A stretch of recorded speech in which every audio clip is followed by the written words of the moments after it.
안녕하세요. 여러분의 모든 법률 고민을 시원하게 해결해드리는 법의 참견. 저는 여러분의 고민을 들어드릴 아나운서 김세연입니다.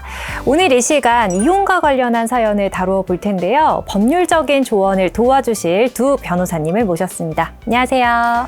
안녕하세요. 법무법인 유한대륜의 박동일 변호사입니다. 오늘 주제가 이혼인데요. 저도 개인적으로 이혼 사건을 참 많이 다뤄봐서 여러분들께 큰 도움이 되어드릴 수 있을 거라 자부합니다. 안녕하세요. 저는 법무법인 대륜의 손수연 변호사입니다.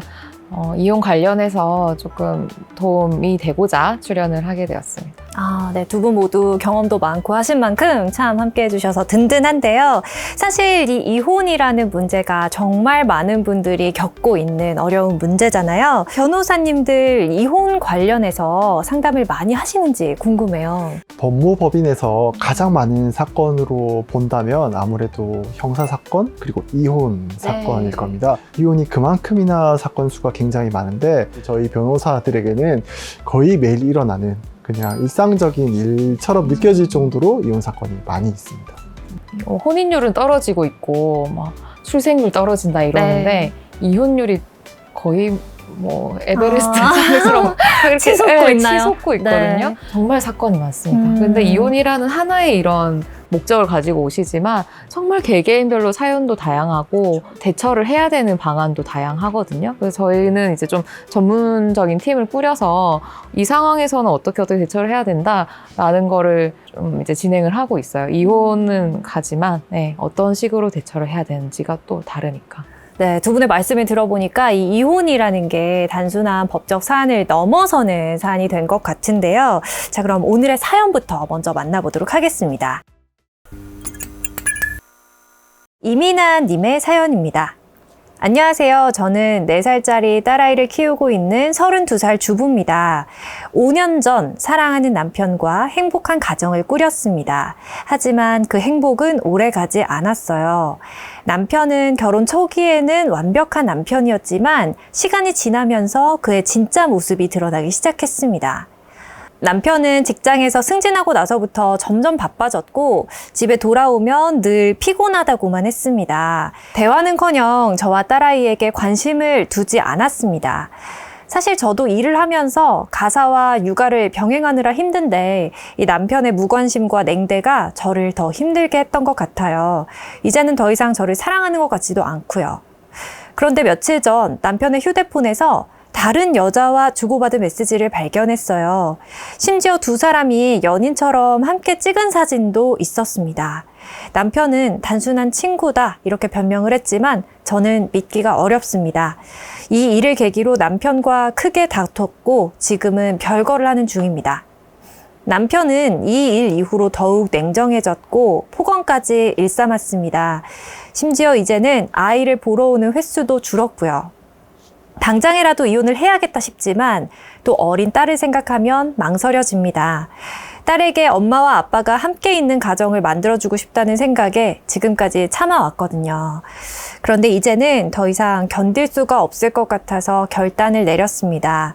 이혼을 결심한 제가 법적으로 어떤 절차를 밟아야 하고 또 딸의 영유권을 어떻게 확보할 수 있을지 궁금합니다.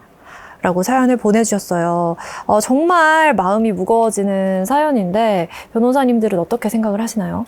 네, 사연의 참 주제를 보면 가장 행복해야 될 어떤 사회적인 가장 기초적인 집단이죠. 가정에서의 행복을 찾지 못하시는 모습이 너무 안타깝습니다. 실제로 저도 법무법인에서 이혼 관련된 상담을 많이 하다 보면 이런 유사한 사례들을 많이 접하게 되는데요. 어떻게 보면 저희에겐 일이지만 이런 의뢰인들의 사연이 하나하나 같이 이제 마음에 남기 때문에 좀 심리적인 위로가 항상 좀 되어드리고 싶은 마음입니다. 네. 정말 많은 고민을 하셨을 것 같아요. 사실은 아이가 있으면 이혼이라는 게 쉽지는 않거든요. 그렇죠. 전문가 필요하시면 충분히 이런 부분 도움을 받을 수 있으니까 요청을 주시면 좋겠다. 이런 생각을 합니다. 네. 지금 사연으로 봤을 때는 남편의 외도와 또 부당한 대우 같은 게 벌어지고 있는 상황인데 이 정도면 사실 충분한 이혼 사유는 되는 거죠? 일단 우리 민법에서 규정하고 있는 민법 제840조에서 이혼의 사유에 대해서 몇 가지를 규정하고 있습니다. 첫 번째, 이제 배우자의 부정한 행위입니다. 네. 쉽게 말해서 이제 상간 또는 외도 행위를 한 거죠. 그리고 두 번째가 남편의, 그러니까 배우자의 부당한 행위입니다. 결국 폭력, 폭언 이런 것들을 행사해서 내 어떤 신체나 어떤 정신적인 고통을 야기시키는 행위인데, 지금 말씀 주신 사연에는 우리 민법에서 규정하고 있는 이혼 사유에 해당하는 사유가 모두 존재하므로 이혼을 하실 수 있는 충분한 요건을 갖추셨습니다. 이혼 절차와 또 과정에 대해서 설명을 해주시겠어요? 이혼 절차는 일단은 크게 보면 빨리 끝내고 싶어 하시는 분들이 많이 찾는 게 이제 협의 이혼인데, 네. 협의 이혼은 서로 이제 이혼을 하겠다는 의사가 일단 합치가 돼야 되고요. 그 다음에 아이가 있다면 아이에 대해서 양육권은 누가 가질 것인지, 양육비는 누가 부담할 것인지, 이런 양육비 부담 조서가 있거든요. 그걸 작성을 해야 되고, 그 아이가 있으면 빨리 끝나진 않아요. 협의 이혼이 이제 숙려 기간이 3개월은 돼야 돼서, 그래서 요즘엔 아이가 있으시고 양육권을 지금은 사연자분 같은 경우는 꼭 양육권을 내가 해야 된다 이런 부분이잖아요. 그래서 그럴 경우에는 재판상 이혼으로 많이 가는데, 판사님 앞에 가서 뭐 증거를 내밀고 이제 유책이 당신한테 있다 이런 갑론을박이 오고 가는 그런 소송 행위가 있고, 조정 절차가 있어요. 그러니까 조정 이혼이라고 이제 조정을 신청을 하는 건데, 이 경우에는 조정위원분들이 나오세요. 재판보다는 좀 부드러운 분위기에서 양육권이라든지 재산 분할에 대해서 이제 얘기를 할 수가 있고, 그 조정 이혼을 요즘 많이 선택을 하시는데, 그 이유가 협의 이혼은 사실 판결이 아니기 때문에 판결 효력이 없잖아요. 근데 조정 이혼은 판결과 똑같은 효력을 하면서 조금 빨리 끝날 수 있는 그런 장점이 있기 때문에 네. 조정 이혼을 많이 하십니다. 이렇게 보면 크게 세 가지로 분류를 할 수가 네, 있겠네요. 맞습니다. 지금 사연자분께서는 남편이 외도와 뭐 폭언 이런 걸 했다라고 말씀을 하는 상황인데, 사실 증거가 굉장히 중요하잖아요. 이 증거 자료는 좀 어떤 식으로 확보를 해야 될까요? 네. 그 이혼 소송에 있어서 증거 자료를 수집하는 건 굉장히 중요합니다. 일단 지금 이 사안의 경우에는 외도 혹은 상간을 하시는 분들은 그 외도를 하는 상대방과의 어떤 문자, 통화 내역, 통화 녹음, 혹은 자동차에 있는 블랙박스 이런 것들을 통해서 쉽게 이제 외도 사실을 입증하기도 하고요. 또 남편분께서 지금 폭언을 하고 네. 있는 상황으로 보이는데, 그 폭언이 아마 좀 길어지셨다면 우리 피해자분께서 경찰에 신고를 하셨을 수도 있습니다. 네네. 네, 그런 경우에는 사건 신고 처리 내역을 조금 달라고 말씀을 하시는 방법도 있고요. 혹은 그런 언어적인 폭행을 하시는 분들은 구두적인 표현뿐만 아니라 이제 문자에서도 그대로 드러나기 때문에 카카오톡 문자 뭐 이런 것들을 이제 수집을 해서 평소에 이분이 폭언을 내게 얼마나 자주 해왔는지에 대한 자료를 모으시는 게 중요합니다. 증거를 확보하는 것이 굉장히 중요할 것 같고, 이 부분에서 막막하다고 하면 이런 법무법인에서 충분히 도움을 줄 수 있는 상황 같은데요. 이런 이혼 절차도 참 중요하지만 이 사연자분께는 양육권이 정말 중요한 문제일 것 같거든요. 양육권을 확보하려면 어떻게 해야 될까요? 양육권은 보통은 이제 이렇게 생각을 하세요. 남편이 바람을 폈으니까 바람 핀 사람은 양육권 못 가져가는 거 아니냐.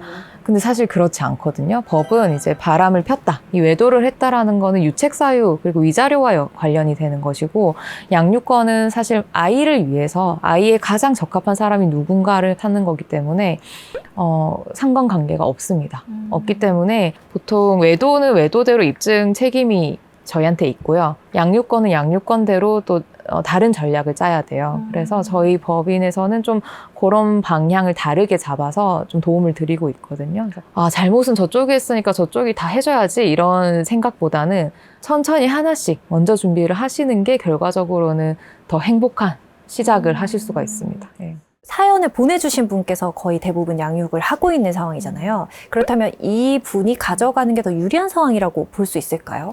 만약 이 사실관계를 기초로 해서 재판이 이루어진다고 한다면 첫 번째로 일단 이 아이의 연령이 4살이고 어린 여성 아이의 경우에는 모성 보호 기간이 조금 더 중요할 수 있습니다. 특히나 이 기간 동안은 어머니와의 유대관계가 아이의 건강한 양육을 위해서 중요한 시기이기 때문에 그런 부분이 좀 반영이 될 수 있을 것 같고요.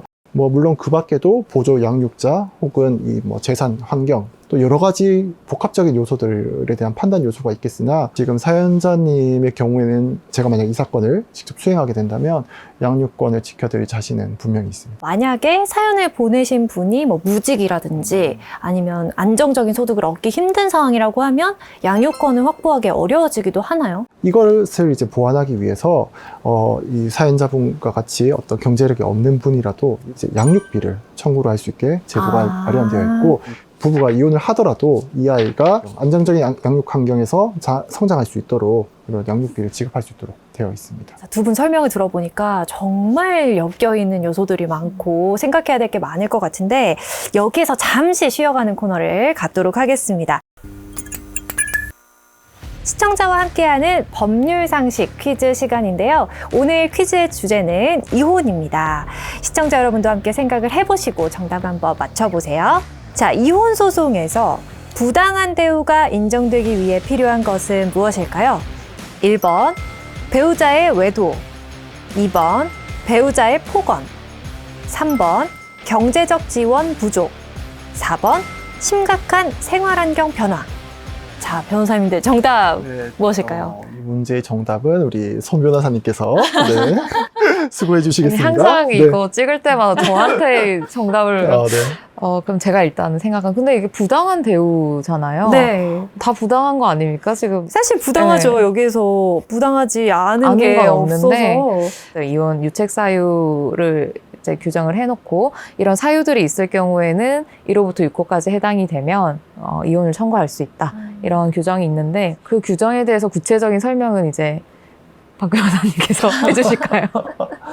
네, 민법에는 이혼에 대한 사유로 몇 가지를 규정하고 있습니다. 대표적으로 여러분들께서 이해하기 쉽게 좀 간추려서 설명을 드리자면 첫 번째로 이제 외도라고 생각하시면 됩니다. 배우자가 어떤 부정한 행위를 한다라는 걸 생각하시면 되겠고, 두 번째가 이제 내게 이제 폭언이나 폭행 같은 부당한 대우를 한다라는 것을 생각하시면 되겠고, 또 하나가 내 직계 이제 존속, 그러니까 내 어머니, 아버님에 대해서 부당한 대우를 한다. 뭐 이런 것들이 있고요. 그리고 이 민법의 모든 규정이 이혼 사유를 다 포함할 수 없기 때문에 마지막에 기타 혼인을 지속하기 어려운 사유라고 딱 못을 박아놨어요. 그래서 규정에 없다 하더라도 내가 도저히 이 혼인 관계를 지속할 수 없다라는 생각이 들 만한 사정이 있으면 마지막 6호 사유를 들어서 기타 혼인을 지속할 수 없다라는 사정을 들어서 이혼을 청구할 수 있습니다. 그렇군요. 그러면은 이 답을 이제 알겠네요. 네, 부당한 대우, 이 폭언이 있으니까 네, 부당한 대우는 이제 폭언 쪽이 아닐까? 네, 그렇죠. 맞습니다. 네. 정답은 배우자의 폭언이고요. 재판상 이혼에서 부당한 대우에 인정되는 부분이 어떤 건지 알아봤습니다. 퀴즈를 통해서 법률 상식을 접하게 되니까 훨씬 더 이해하기가 쉬운 것 같아요. 자, 그럼 다시 사연으로 돌아가 보도록 하겠습니다. 마지막으로 좀 사연자님께 변호사님들께서 조언을 해주신다면 어떤 이야기를 해주실 수 있을까요? 고민은 이제 당사자분께서 또 직접적으로 또 해보셔야겠지만, 뭐 이혼을 하시는 것 역시 아이를 위해서 또 본인을 위해서 또 행복의 시작일 수도 있다라는 점을 좀 생각을 해주시고 고민을 해주셨으면 하는 바람입니다. 네. 변호사니까 뭐 이혼을 무조건 시키는 사람들 아니냐 네. 이런 댓글도 있더라고요. 근데 사실은 그렇진 않고 부부 상담의 절차도 있고, 그리고 이혼을 넣었다가 소장을 넣었다가 오히려 사이가 좋아지신 분도 있거든요. 네. 이혼이 무조건 목표는 아닙니다. 그렇죠. 네, 저희가 그렇게 매정한 사람들이 아닙니다. 네. 그래서 저희가 이제 그 외적으로 도움을 드릴 수가 있어요. 이걸 어떻게 좀 원만히 진행을 할 수 있는지 그런 부분은 언제든지 도움을 요청을 해주시면 많은 방법이 있습니다. 네. 네, 두 분 말씀처럼 제일 중요한 건 당사자의 행복이잖아요. 또 이혼과 관련해서 심사숙고를 여러 번 해보시고 또 이혼을 만약에 어렵게 결정을 하셨다고 한다면 철저한 계획과 준비가 필요하다는 점을 다시 한번 말씀을 드리겠고요. 자, 오늘 변호사님들의 상담을 통해서 또 이혼, 양육권과 관련한 많은 정보들을 얻을 수가 있었는데요. 힘든 결정을 앞두고 계신 사연자분들을 비롯한 많은 분들께 조금이나마 도움이 되셨기를 바라겠습니다.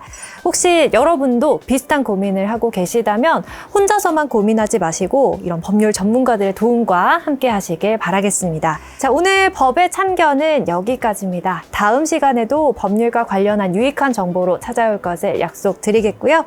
오늘 함께 해주신 두 분 감사드리고요. 시청해주신 여러분도 정말 감사합니다. 그럼 여러분 다음 시간에 만나요. 안녕히 계세요.